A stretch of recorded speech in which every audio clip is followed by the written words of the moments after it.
Hey, what's up, everybody? Joe here, and today we're going to check out ChatGPT. This is the hottest AI tool out there right now. It's been out for a couple months now. It's been taking the world by storm until Google releases Bard, its own AI writer. We'll see how that goes, though, but figured we'd run through this artificial intelligence platform. Many of you are already using it for SEO purposes and cooking and basically a Google search substitute, even though it does not pull on the most recent information. Well, let's just start. There is it's free, it's still in the beta free version, but they will be releasing the plus version, which will be a paid subscription for like $20 a month. Seems to be a pretty inexpensive price compared to what's out there on the market. So let's just start by talking to it. That's what I always say with ChatGPT. It is like a chat, so you can have a discussion with it. We can start with, "Hi, how are you?" "Hello." Is a language model with own feelings. All right, so this is the beginning of Skynet. So let's try this. Since it is a chat, it will remember what you wrote previously, so you don't have to just add another question. You can just add to it. Respond. I can't spell. Respond funnier. Thing. Let's see how am I.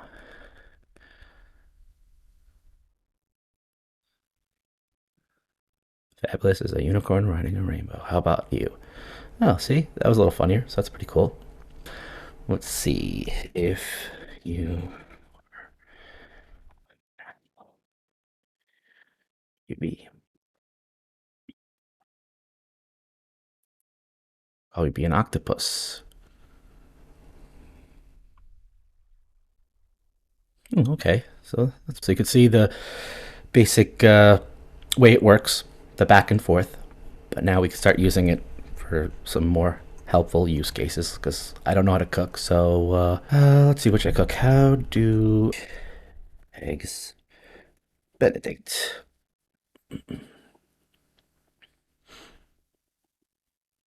Muffin, ham or bacon, poached egg. Here's how you can make it: 2 English muffins, 4 slices of ham and bacon, 4 eggs, vinegar. Oh, it has white wine vinegar. I didn't know that. Instructions. So here you go. I can now make eggs Benedict. Of course, you could just Google this, but Google gives you so many options, and you don't know which article or video to view. ChatGPT, on the other hand, has been pretty on the ball with this stuff.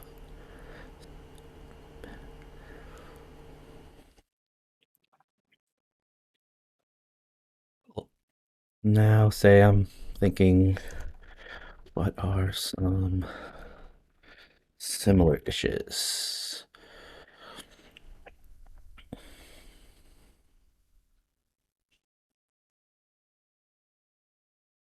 Oh, so it's giving me eggs Florentine, smoked salmon Benedict, huevos Benedictos.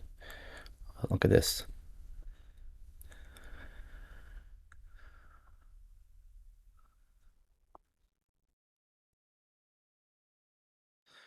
So you can see it gives you plenty of stuff.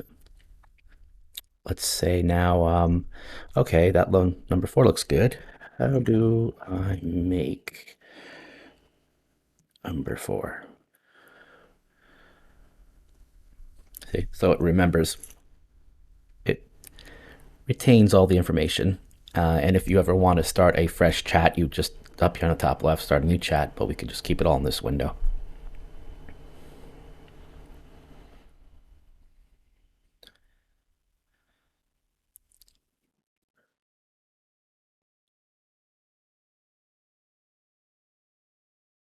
Anytime you want to stop generating, you can stop generating.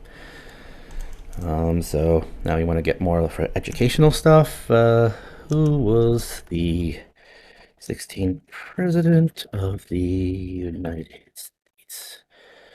I know this, so Abraham Lincoln. Yep. So it gives you a basic little information on him.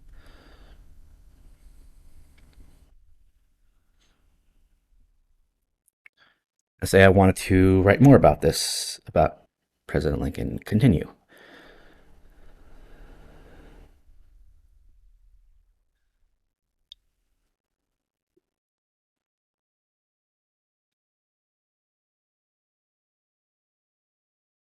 You see, it keeps going and going.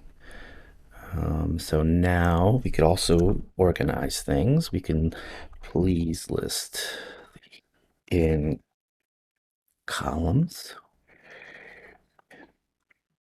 Office and what each. All right. Now let's see if it organizes it for us.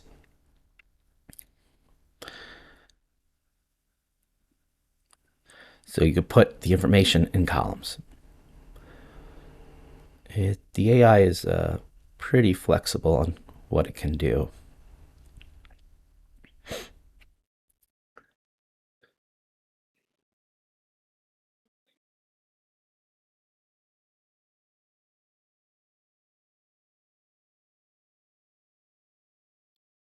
So it's giving the presidents the years in office, what they're known for.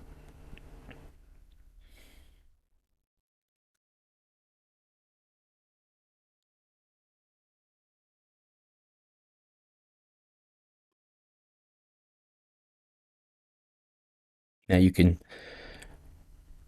use this system, these inputs, and replace with what you would like. I'm just showing you some examples, some basic examples on how to use the ChatGPT.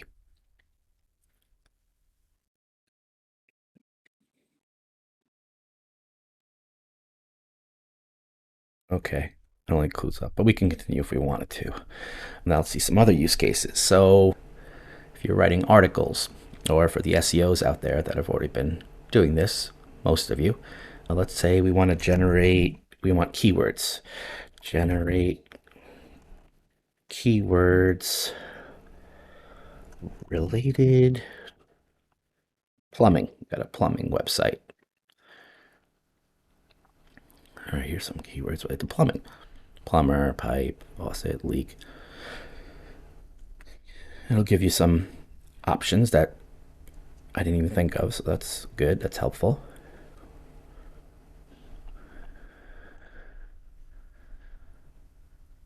Let's see. Oh, cool. So faucet, shower.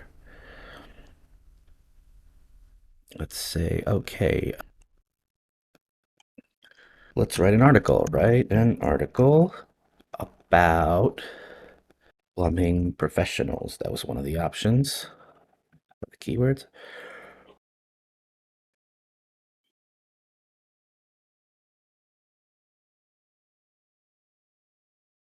Then you can say, as we're doing this, all right, next was one gives you some.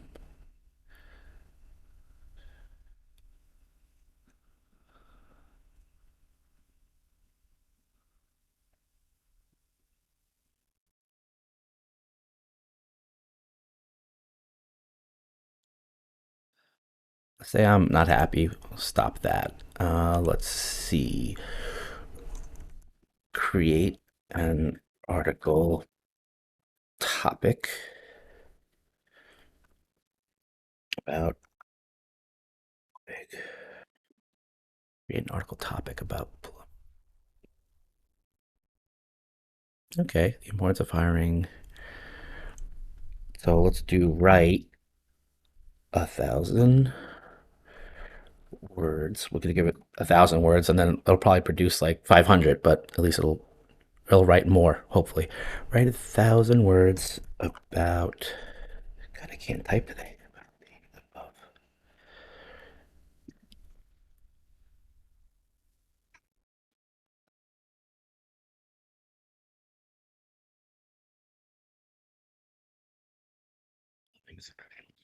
Right.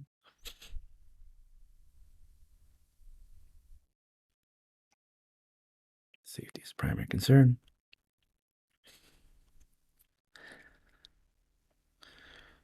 So this content, this AI generated content is great. It will, most of it passes plagiarism detectors. It does not really pass the current AI detection tools.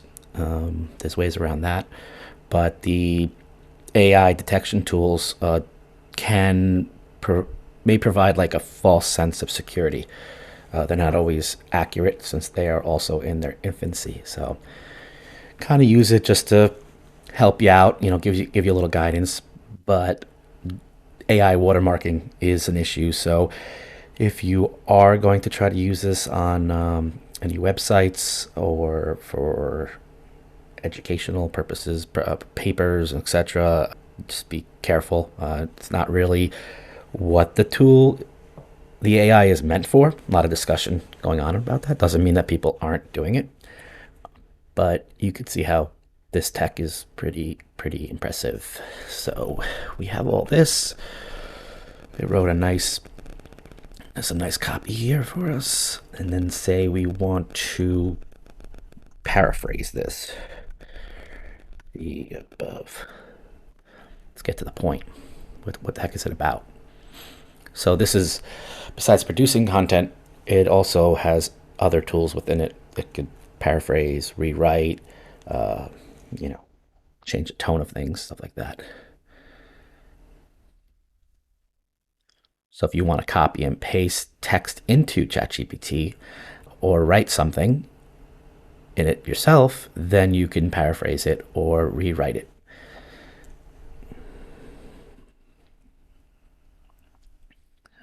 Let's see. Let's just stop this. Let's do rewrite.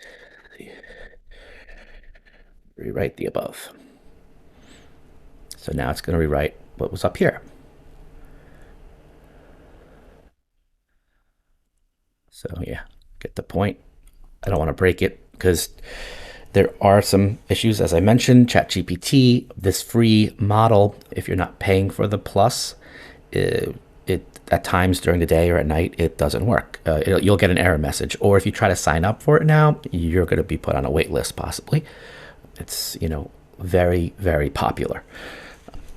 But let's see what else we can do. For more SEO stuff, another thing we like to do is the entities, which obviously it's a year of the entity. Well, the last 2 years or whatever, a couple of years. Let's do generate these related to plumbing. Wikipedia and data pages.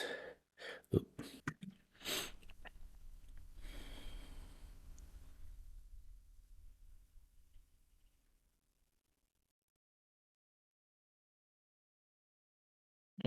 Unfortunately, I cannot provide. That's interesting.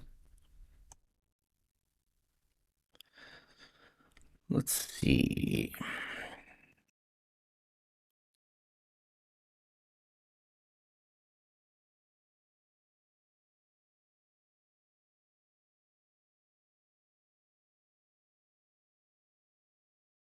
I apologize. Oh, so it's being stubborn today.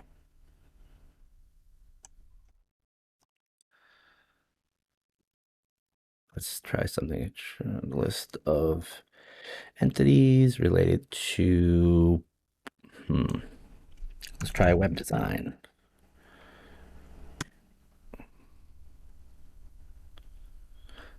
Oh, interesting. That plumbing. I guess it was just wasn't focused enough. I don't know. Never had a problem like that before, but that's interesting. So, well, you get the gist of it with this.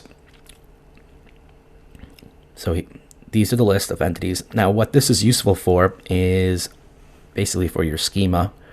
Primarily, I use a lot for schema, where it will give me all the entities so I could put it in the schema and then do the same as and all the other keywords in the schema and the pages, the Wikipedia pages and the Wikidata pages.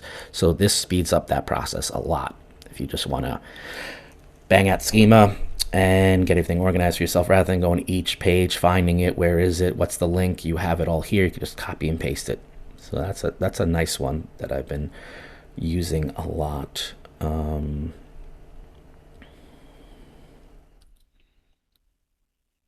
Figma, so you can put that in there.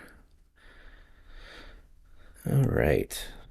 Now let's see. We can also say we have a client coming in, and a new client, they want a new website. So they want to see, you want a plan of what will we put on this website, how will we set it up. So you can generate a sitemap, like preview for them, generate a sitemap for a, let's see, HVAC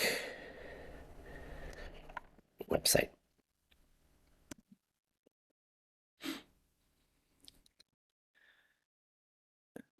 Here's an example of a sitemap. Okay. Get the home, you have the about us, services, contact, blog, fax, services, heating. Under services, we have heating, furnaces, boilers. It's good. It gives you a nice basic, something to work off of. You can give this to your sales agents, project managers, that they can just do this on their own, and it kind of gives them a bit of support.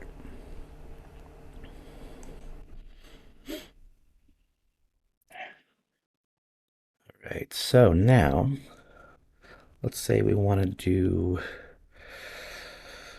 this thing's finished. All right, sitemap's clear, concise. The user can easily navigate. Okay, let's see what else this could do. Let's write some HTML code, right? HTML code for,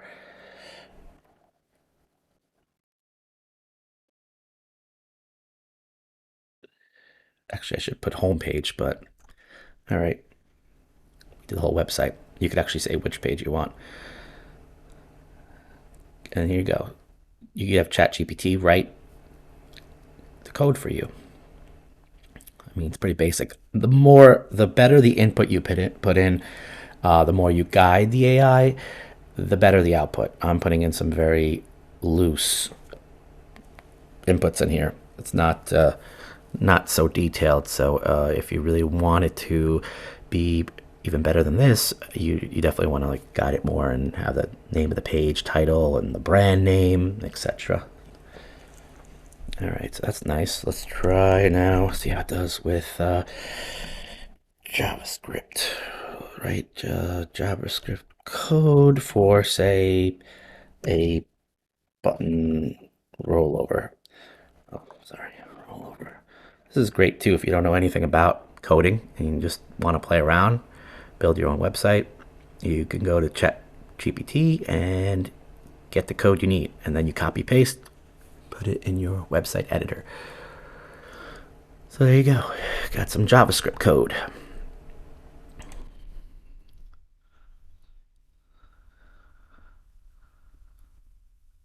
The code selects button hands, listener, mouse enter. It gives you little instructions too. Very cool. Let's see what else Chat could do. Draw a text-based picture of a cat. See if it could draw.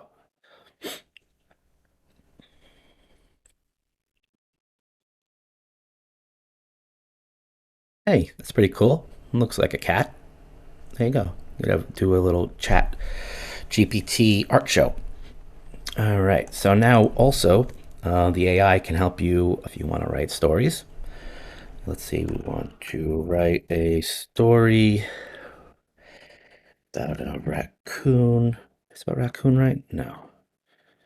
Raccoon living in New York City and his adventures around town. All right, a story about a raccoon living in New York City and his adventures around town. Once upon a time, there was a mischievous raccoon named Rascal who lived in the heart of New York City. Rascal was known for his rummaging through a dumpster. Rascal stumbled upon delicious smelling bag of pastries. So here you go. Here's a a nice story you can write a children's book with or something. AI does it all. Not only can it go with the historical events, it can produce fictional stories.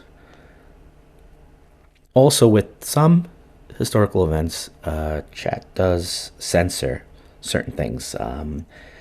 We've noticed that, like, where there's deaths, casualties in certain wars or events, chat will tell you it cannot provide that content. So there are some things that it does not want to write. So there's a story. So I got a story here. If I want to continue, I could continue it. Let's see. We could copy and paste this. Let's check it for plagiarism. Nope, no plagiarism. Let's check out with one of the many AI detection tools. This is Originality AI, which is pretty popular right now. See, and now here it says this is all created with AI. Now take it for what it's worth, but if that freaks you out, you can use a tool like Quillbot, which is a paraphrasing rewriting tool, and you can adjust the levels here how you'd like. We'll just go with the basic standard with it all the way to the right, and it rewords things a bit. Copy paste. Let's start a new scan, put it in there, scan now, and now it says it's human. Oh, look at that. That's interesting, right? So that's a nice little hack. Okay, let's try something else. I want to interview between Joe and ChatGPT with ChatGPT speaking Eddie Murphy in a funny tone. All right, let's hit enter. Good morning, ChatGPT. It's a pleasure to have you here today. How are you doing? And Eddie Murphy, hi Joe. I'm just doing fine, just fine. It's great talking with you. So I'm having an interview with a machine. It's fun. He's a funky, fresh language model. I'm like a genie in a bottle, but instead of granting wishes, I'm answering questions and providing information. So I guess he's kind of like Eddie Murphy. And you can use this to write in any tone, any article, anything that you want created. You could change the tone of it. Let's say, laughter's the best medicine. Let's say, continue in a serious tone. Oh, too many requests, and that's what happens. So now you can see I've pushed it to the limits. So this is the issue with the free version. It was much better early on, last month and before that. Now we have so many users. So you're probably, if you're going to use chat on a daily basis, you're probably going to want to pay for the plus. I'm on the wait list, and a bunch of my friends actually, I believe, got it for free for a year, which doesn't make sense, but they probably don't use it at all, so that's why they got it for free. The AI knows that I am using ChatGPT often, so of course I'm a whale and I'm going to pay for it. But hopefully this helped some of you. I'm sure many of you watching know most of this stuff already. I was going to do this video 2 months ago, but life, it happens. So hope it helps. Hope everyone's doing well. And watch out for Skynet. All right, take it easy.